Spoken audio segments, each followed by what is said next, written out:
Well, the Big D is back with a very special anniversary dating back to Hurricane Ian, which affected Southwest Florida on this day 1 year ago. Before I bring in today's guest, please subscribe, like, and share the Spunky Spectrum Sports YouTube page. All kinds of content, weather, football, baseball, you name it.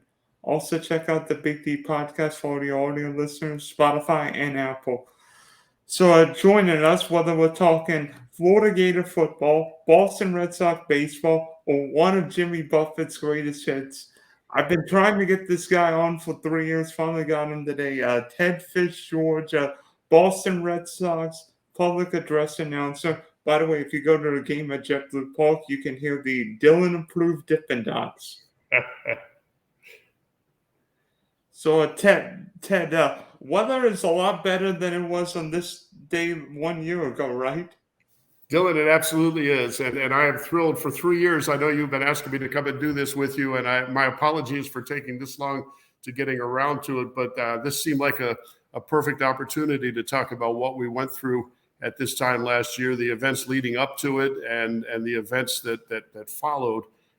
It has been a wild ride. Yeah, how about Hurricane Ian caused $113 billion of damage and killed 156 people in our own backyards? And that's assuming that the count is accurate. I would say there's a better chance that number is higher than lower. And it was, I've been here since I was 14 years old, and we've heard all about storm surge, and we've heard about what can happen in these hurricanes, and you tend to get a little lackadaisical with all the different times that we've been told that the end is near. But a year ago today, it felt like the end was not just near, but it was upon us. We had the run-up to Ian for me.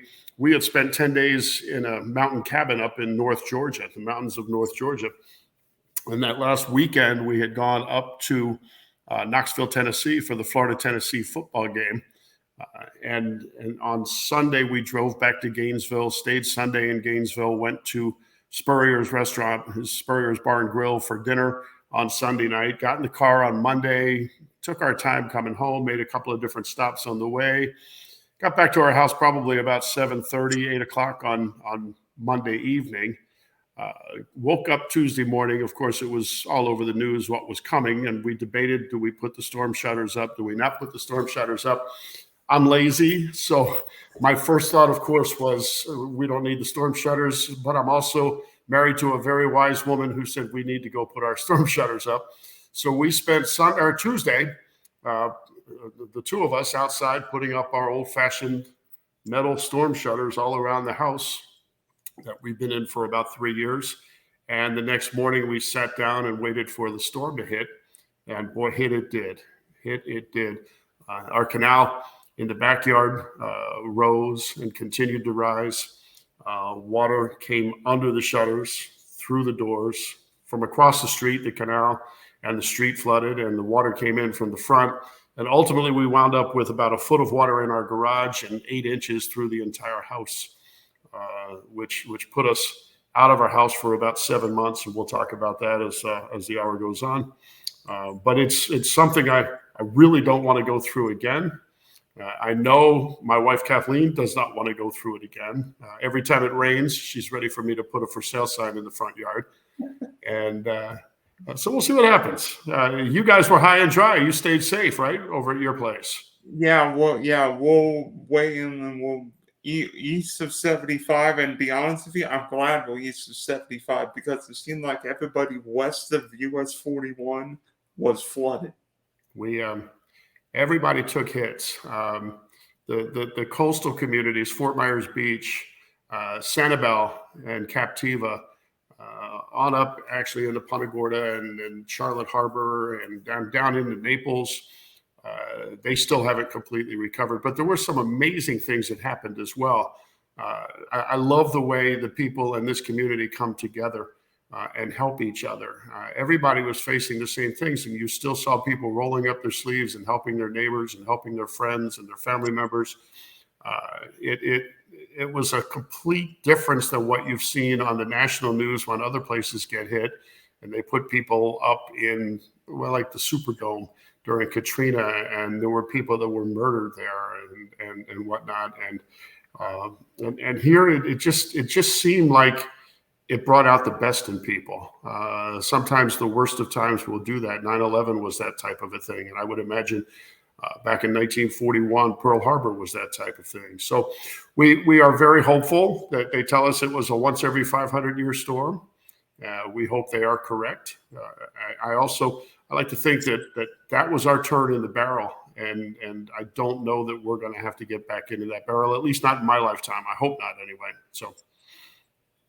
I mean, you said that you've been down here forever, but where were you doing Charlie Wilma? Well, it's funny, Charlie, in 2004, that was the year that Kathleen and I got married, and the storm came through, and it made a sharp right-hand turn at the very end. They expected it was going to go to Tampa. Sound familiar?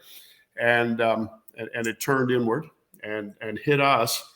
And when everything cleared and the calm came after the storm, the first thing we had to do was go downtown Fort Myers. Our reception was scheduled to be at the Heitman House on the river in downtown Fort Myers. And we went down to make sure everything was okay at the Heitman House. And our wedding planner met us out in front when we pulled up.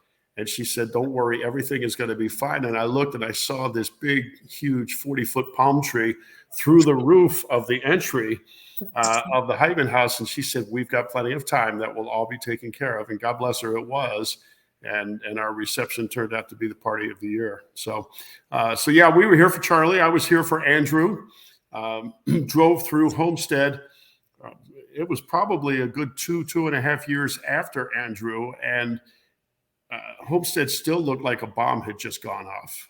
The recovery time here after Ian was so much quicker. I mean, we've gotten more well-versed in how to handle things like this, I think, as part of it. I do know my niece's husband lived in Homestead when Andrew went through. They were without power for, he told me, over 4 months without any electricity. We had our power back on in the span of 10 days, 2 weeks, probably after Ian. This was the longest we've gone without water. We had no water for the first week or so after Ian this year. And when we were finally able to get a shower, everybody was very happy.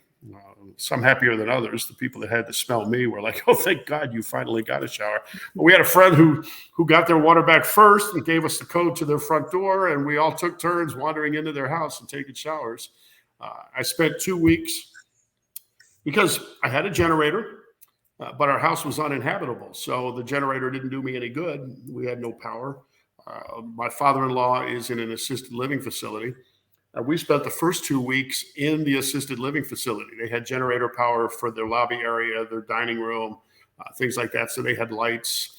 They gave us a 2-room suite for ourselves. We lived out of a cooler and slept on an aero bed, and spent 2 weeks there. It was good practice for what lies ahead as I get older, living in one of those facilities, but they were very helpful.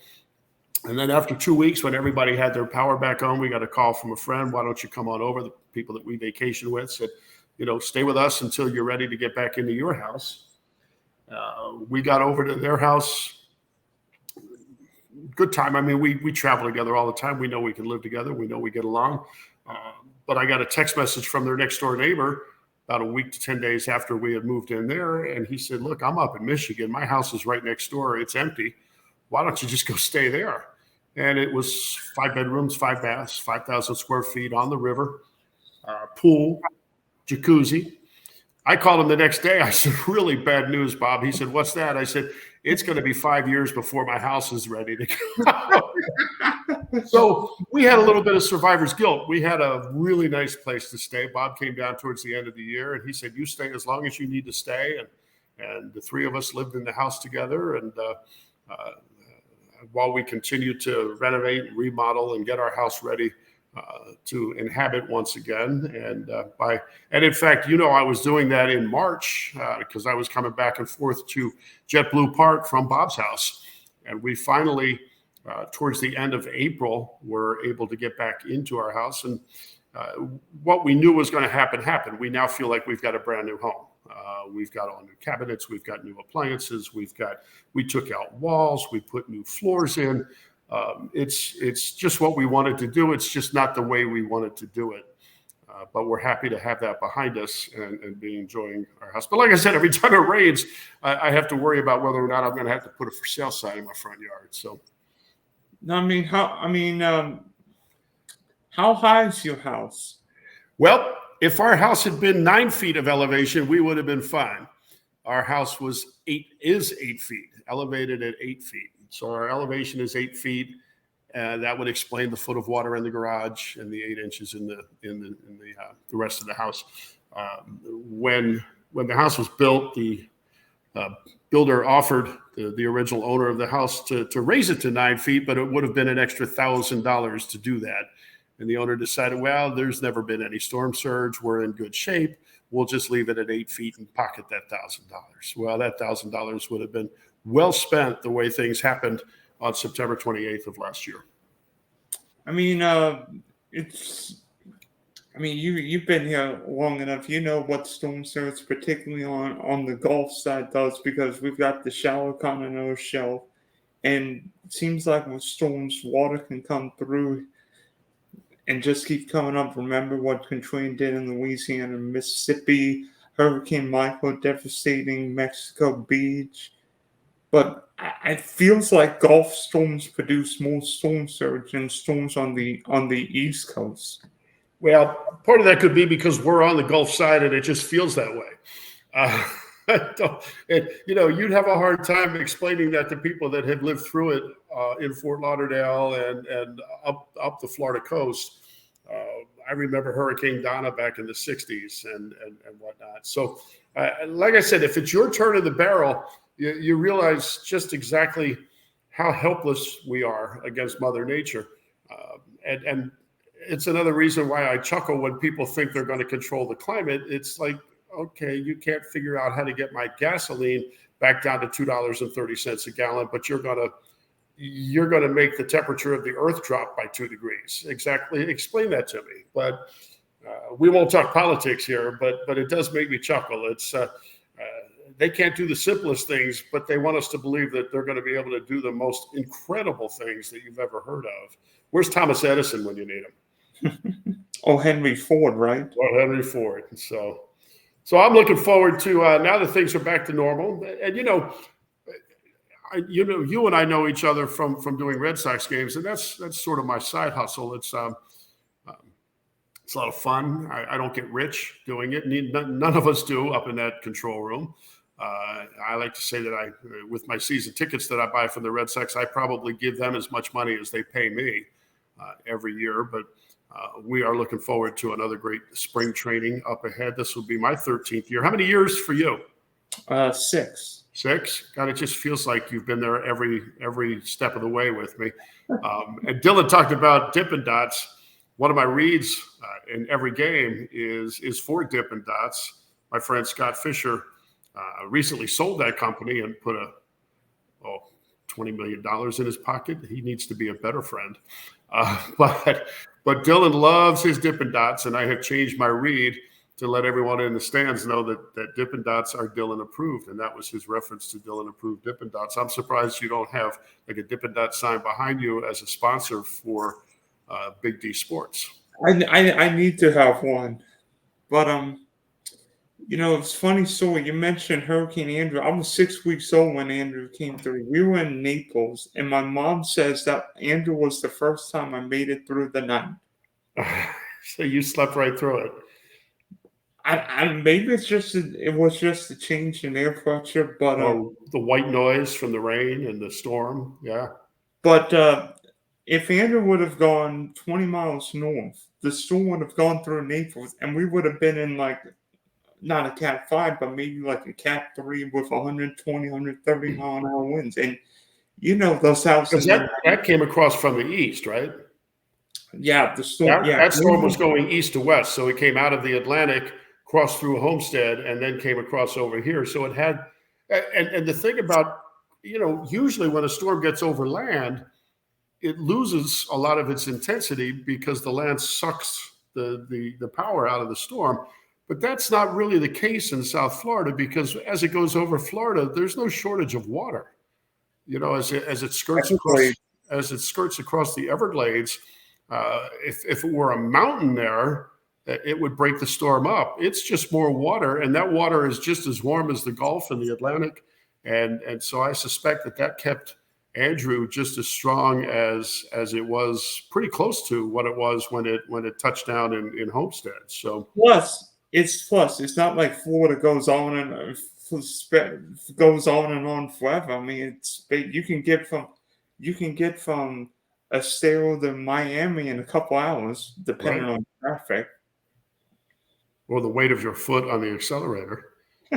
So that's and you talk about Florida, and people. I sell real estate for a living, and that's certainly been affected. 3 years ago, it was affected by COVID. Last year, it was affected by Ian. Some ways good, some ways bad. But Florida is, when they tell you need to evacuate, when you look at Florida and say, okay, great, but where do we go? I mean, if you're wrong by a couple of miles on the storm, you may drive right into where the storm was or where it hit, or you're one lane in and one lane out. So to get out of here, if you don't leave 4 days in advance, you're doing nothing but sitting in a big long line of traffic trying to go to Orlando and sit in more traffic. So it's a roll of the dice. I'd rather live here than anywhere else. Until it rains and Kathleen gets nervous, and then I'd rather live anywhere else. So, but we're very fortunate. We're blessed. We have a good circle of friends. We've got the ability to fix things as a group and as individuals, and it's worked out really well. So, and you've got your mom and dad. Yeah, they love you, so that works out great too. Yeah, so and the real estate business, it's, I'm looking, and houses now are staying on the market a little bit longer. Interest rates have gone from 2.5%, 3% on up to 7.5%, 8%. People talk about, the high interest rates. Well, when I got into the real estate business in 1978, interest rates were 18%. So I always said things could be a whole lot worse, but that has taken a lot of people out of the market, because, say, for instance, you were married and you were starting a family and you had a nice little house with your wife, and now she's pregnant and oh, my goodness, twins. That's awesome. Dylan and his wife are going to have twins. Well, now you need a bigger house, but you're in a house where you're making the payments. Your interest rate is 2.5%. And if I sell that house for you and sell you another house, your next interest rate is going to be 8% for a bigger house. And prices haven't gone down. That's the funny thing.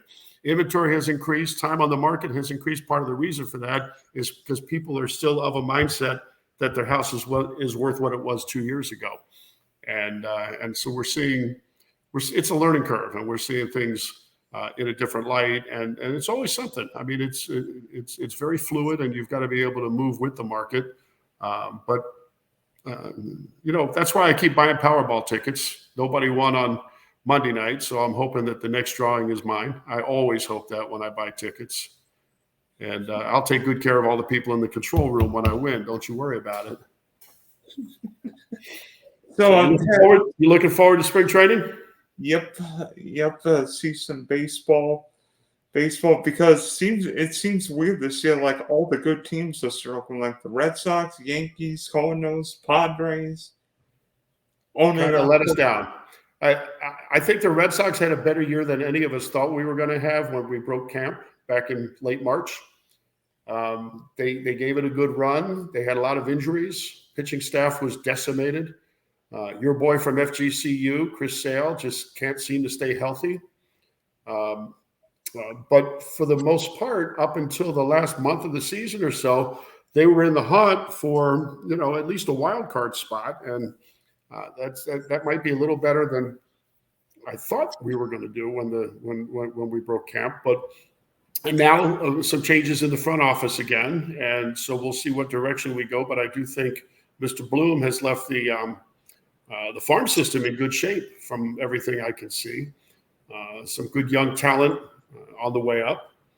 And so we look forward to what is it that Tom Boswell said? Time begins on opening day. And on opening day, everybody's in first place. So we'll start the season out in first place, and we'll see what happens from there. So Ted, for any of the other hurricanes that have hit Southwest Florida, have you and your wife evacuated? We evacuated once. We did it more for my mother and father-in-law than we did for us. We put them on a plane with us, and we went up to New Jersey, and we spent some time with my family. In fact, with my sister, whose daughter is getting married on Saturday when we fly up to New Jersey. She was just a little child back then, and now she's an attorney and she's getting married. I don't know where the years have gone, but we flew up there with Jane and Neil, spent probably 5 days up there, had a really nice time. They got to meet the rest of my family. They, took them in. My mother-in-law was awesome. My father-in-law is still with us. He's 91. When we came back, the storm had sort of stalled in the Gulf of Mexico, and it was still drifting off the coast of Tampa when we got back. So we were gone for 5 days thinking we were getting out of the eye of the storm, and the storm just kind of sat there and was still there when we got back. So that was the only time we've ever even considered. Now, we did send them away another time to get them out of harm's way. We sent them to their hometown, Cleveland, Jane and Neil. And they went up there and they spent the whole week calling us going, what did we do to deserve this? We want to come home. So we stay here. And Ian, I was thrilled that we stayed here because my next door neighbor, they lost the roof of their house. And we still had phone service. This was fairly early on in the storm. We still had phone service. I heard a big loud bang out front. I pushed the door open in the front door and kind of peeked out to see what the noise was and couldn't see anything. Closed the door again. As I walked back into our living room, now we hadn't started to flood yet. My phone rang and I answered the phone. It was the next door neighbor's daughter. She's there with them. And she said, oh my God, Ted, we just lost our roof. What are we going to do? And I said, are Pat and Jerry there? And she said, they are. And Jerry was 90 or 91 at the time. He was in a wheelchair. I said, bring him to the side door. And I went out in the storm, went next door to their house, picked him up in his wheelchair and brought him along with his wife and their daughter and granddaughter and her dog into our house. And they rode the storm out with us here in the house. And then 10 days later, sadly, Jerry passed away. Had nothing to do with the storm, but I'm sure the storm didn't help him at all. And they took on a whole lot more damage than we did. What it was their entire lanai was just lifted off the ground and it went over the roof of their house. So when it came off, it ripped a big gaping hole in the back of the roof over their master bedroom and dining room. So the water was gushing in there and the lanai was basically deposited on the front lawn in front of their house. And that was the noise that I heard. Well, the next morning when I went out, when things quieted down and you want to go out and assess the damages, I walked out and and I had seen the lanai when I went out to get Jerry and bring him to the house. It was gone. And I looked down the street and it was 8 houses down the street.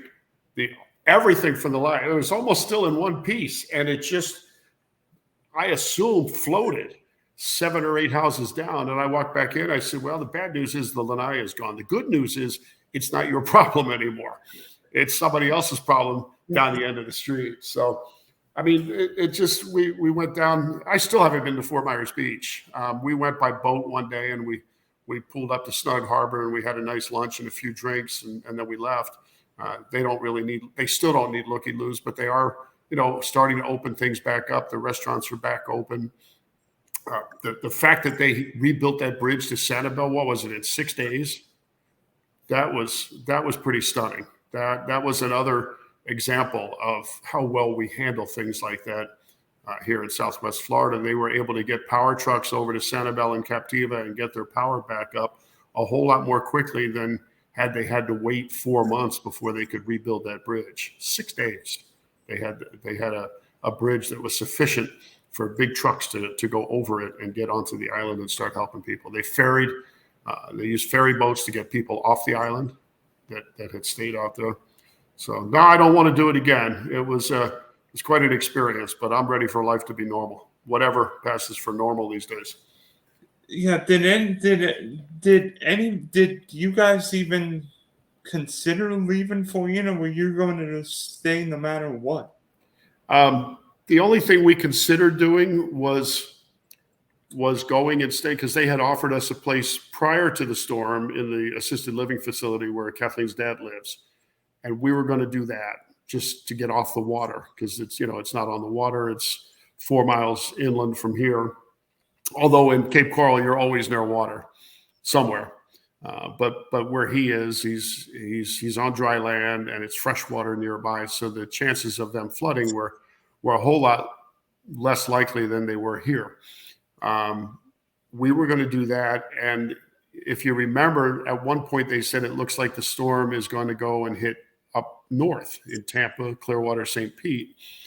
And this facility has another facility in Punta Gorda. So what they decided to do was bring all the residents from Punta Gorda down to the Cape Coral facility. So they no longer had a room for us because they filled it with the Punta Gorda folks. And they said, you could still go stay in the room with Neil if you like. And I'm like, no, we're good. We'll just stay and ride it out at the house. So that we did come close to getting out this time.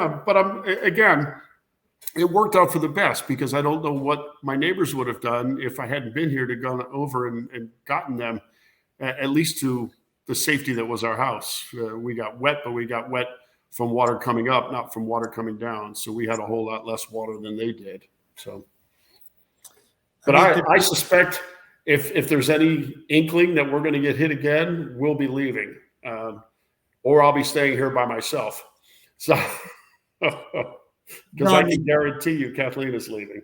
No, I mean, you basically know everybody on this side of the state. Did one of your friends ask you? Well, there's plenty of people. I mean, and as I said, we went and stayed with our friends for 2 weeks. And they're on the water, but they didn't get the storm surge where they were. And if they had flooded and we had, the same thing would have happened. We would have had them come and live with us until their house was ready again. So like I said, we're blessed with a great circle of friends. As a real estate broker, I paid very close attention to who stayed high and dry and who never lost power. And I suspect that if and when we decide to make a move, that will play into our decision as to where we go next. But right now, and it's going to be right here. So you're stuck with me every spring as long as the Red Sox will have me back. No, I mean, how strong's your? I mean, how new's your house? House was built in '87. Okay. We now have a brand new roof. Yeah. The funny thing was, I had already started to price roofs. The roof was 18 years old. Actually, had been replaced right after Charlie, and in May, I started to price it because I knew it was getting to that age where the insurance company might say, if you don't get a new roof, we're going to drop, your policy. And so I priced it. And in May, I got a price for the roof. And I said, okay, I'm ready to go. If they tell me that, I can get the roofer up there. And then Ian hit. And the following week, I got another price for the roof. And it was double what the price was in May. So, but in the meantime, it's been taken care of, and we've got a brand new roof. It's about a month and a half old now, and so that part is good. And like I said, the inside of the house is like a brand new house. So ultimately, we'll do just fine. And we were fully insured, and that's the beauty of being married to a lawyer. She does everything by the book, and because we actually talked about dropping our flood policy because. We didn't have to have it. We didn't have a mortgage, so we could have just gone without, and it wouldn't have been a problem until it was. And thankfully, we just because the rate doubled the year before. The cost of our flood policy doubled, and we thought, well, that's just kind of crazy. But both of us were a little nervous about letting it drop completely, and thank God we kept it because.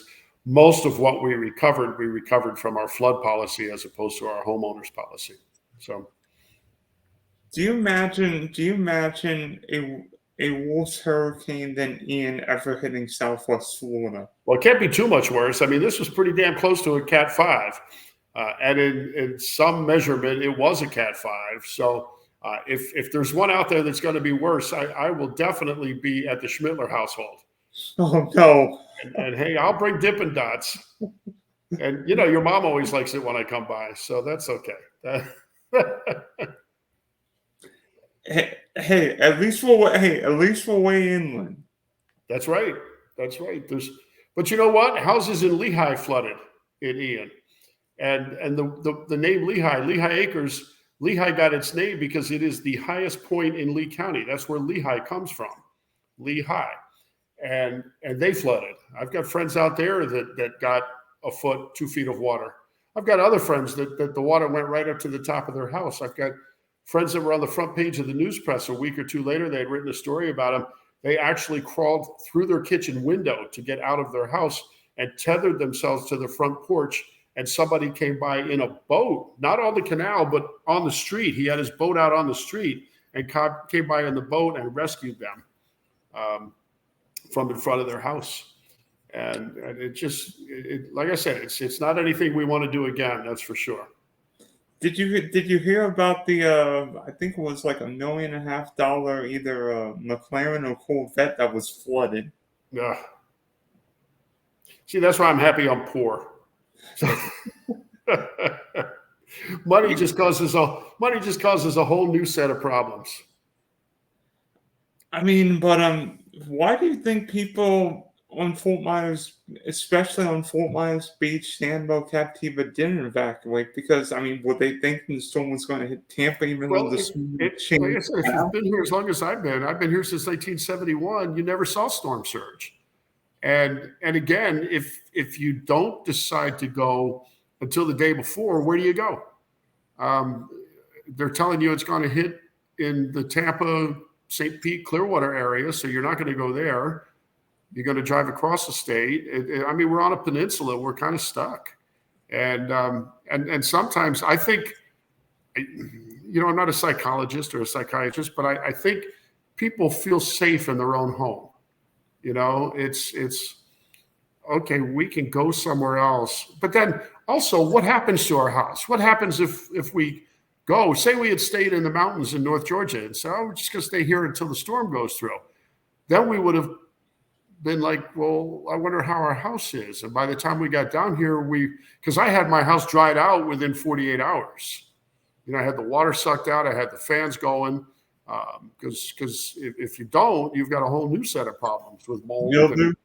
Yeah, mildew, mold. You got to replace more drywall. We were lucky; we were able to just take out 2 feet of drywall all the way around, get rid of the cabinets and the different things that we had, the furniture, get it out, clean out and dry out the garage, and then put the blowers in. And you know, the next 5 or 6 days, it was over 100 degrees in my house, but it was as dry as a bone by the time we got done. And we were able to start working again. You know, my real estate office, Schooner Bay Realty, we also have a building company, Schooner Bay Builders, and we decided shortly after the storm to get into the remodeling business as well as building new homes. And I volunteered our house to be the guinea pig. And so we were the first house that Schooner Bay remodeled, and we use it now in all of our advertising. So we're very happy with the job that they did. And if there's people out there listening to you that still need work done on their house, I highly recommend Schooner Bay. It's in Cape Coral, and you can find them easily enough. You know, are there still phone books? Is there such a thing? I can't remember the last time I used a phone book, but you know, online, you find us online, and just tell them Ted sent you. Yeah, I also think one of the reasons why people didn't evacuate, you know, people on the water don't want to leave. They're a little stubborn, and you know, people have never evacuated on the Florida Keys. Well, and a lot of the reason for all of the damage is the number of homes that are now built right on the water. I mean, that's until you stop doing that, this is going to continue to happen because that's where the storms hit and do the most damage, whether it's Fort Myers, Cape Canaveral, Louisiana. If it hits up in New Orleans again, the same thing's going to happen. People that have money want to live on the water. And there's pros with that. For the most part, there's a whole lot more pros than there are cons. But boy, I'll tell you what, that one con is a pretty big one, isn't it? Yeah, Cat 5 one con is a hurricane. pretty big one. So, I mean, what city do you think would what city do you think would cause the most problems if it were hit by a major hurricane? Well, uh, I don't know that we can have more problems than what we had here. And then the same thing happened up in the Big Bend area just last month, right? Or 2 months ago. From Adalia. Yeah, from Adalia. It skirted up north of us and then made the turn and went into the Big Bend area of Florida. And when you looked at pictures of the beach there, they have the same problems there that we have here. And, the rebuild, people will always remember I know I will always remember Fort Myers Beach the way it was. It had that old home, old Florida feel to it, uh, rickety old places. And, well, those are gone. I mean, literally gone. But they're also not going to be rebuilt like that. They're going to have to be rebuilt according to new codes. And a lot of the people that own them can't afford to build to the new codes. And that's why you see developers coming in and buying up all the land. I mean, like I said, prices have not gone down because they know that this is still an attractive area. People still want to live on the water. Mostly people that have not lived through Ian, but people still want to live on the water. So there's life goes on. Life goes on. Yeah, do you know anyone who lived through Ian on Fort Myers Beach? I have lots of friends on Fort Myers Beach and on Sanibel. I mean, being in the real estate business and the title business and stuff, I've got, I've like mayors. The old mayor of Fort Myers Fort Myers Beach is a friend of mine. A lot of them got off the beach.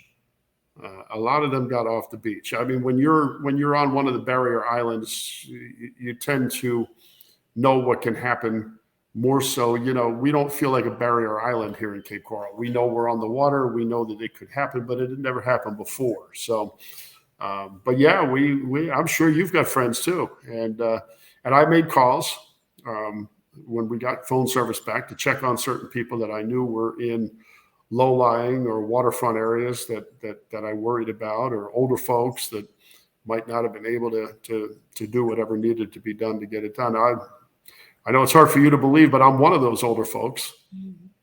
And I get older every day. I don't know about you. You look younger than ever. You look younger than you did 6 years ago when you started at JetBlue with us. Ted, you get younger every day. Hey, last month I was in Busch Gardens on Florida Gator Day. I think you saw the picture of me with the women's volleyball team. And every line I stood in to ride on those crazy roller coasters, I was far and away the oldest guy in line. And I say that proudly. The young kids looking at me going, "Oh, man, what are you doing?" I say, "I love roller coasters. Let's go. Let's go." Then I started drinking beer. Well, I don't love roller coasters quite so much after I've had 2 or 3 beers. So, but I had already ridden 6 or 8 of them, so we were good. We were good. It was a great day. I met the Gator golf coach and spent some time with him, and the women's volleyball coach and the entire team. We had a lot of fun, and the sports program is in good hands up there. The athletic program is in good hands. It's the #1 rated public university in the country. Proud to be a Florida Gator. Chomp, chomp. That's it. That's it. One more question. Yes, sir. Is this the one you've been saving for me? Yes. Okay. If you knew Hurricane Ian was going to be the exact same storm that hit this time 1 year ago, would you evacuate, and where would you go? I don't know that I would, but being with Kathleen, I don't think I would have a choice. So yes, we would evacuate. Depending on where it was coming from, if it was coming from the Gulf, I've got a niece and her husband and new baby and another baby on the way that live in Pembroke Pines or Plantation that live just across the alley in Fort Lauderdale, basically, just past Weston. They got wet with Ian because the storm, kind of went across, but it went across and north because I've got another friend who's in Flagler and he flooded in Ian. And then a month later, another storm came through up there and he had already ripped out all of his drywall and flooded again. So it's hard to say where you would go because it's such a crapshoot. You just don't know. It's sort of like, I'm at the age now where I can have, I haven't tapped into it yet, but I'm qualified for Medicare and stuff. And it's like, okay, when do I start collecting my Social Security? When do I do this? When do I do that? If I had an expiration date, like a carton of milk, it would be it'd be very easy to figure that out. But I don't know. Am I going to live to be 100, or am I going to die in the next 2 years, 3 years, 4 years? Who knows? So it's that not knowing that makes those decisions tough to say what you would do until you're faced with them. So I think in order to stay married, I would probably have to evacuate. And if we had enough notice, that evacuation might be getting on a plane and going somewhere. Somewhere might be the Caribbean. Somewhere might be Denver, Colorado. We had a really good time in the mountains of North Georgia the week before. So there's a lot of different places you could go. Do you want to drive? But the other thing is, do you want to leave your house empty?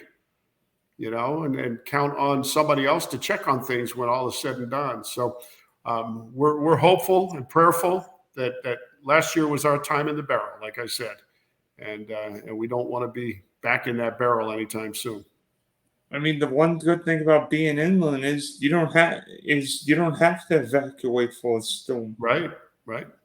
What you have to worry about, I don't know if you read about the inland sniper, the guy that's been going, from house to house and shooting people no, never mind. Dylan, this has been great. Thank you so much. No, thank you. Finally got you on the show. When we get closer to spring training, I want to come back on again and talk about baseball. What do you think? I'm down with that. We can talk about baseball. You might be interested in this. I'm on the board of directors for the Edison Festival of Light. I have been for 25 years. And at the end of every year's events, February, there's a thing called the Cracker Dinner. And it's sort of a satellite event for the festival. It's not a festival event per se, but we kind of meld together and promote each other. And and it's put on by the Fort Myers Historical Society, and it's at the Broadway Palm Dinner Theater, and it's, I don't know, like the third Monday in February. And this year, the theme of it is, remember, it's the focus is on baseball in Southwest Florida.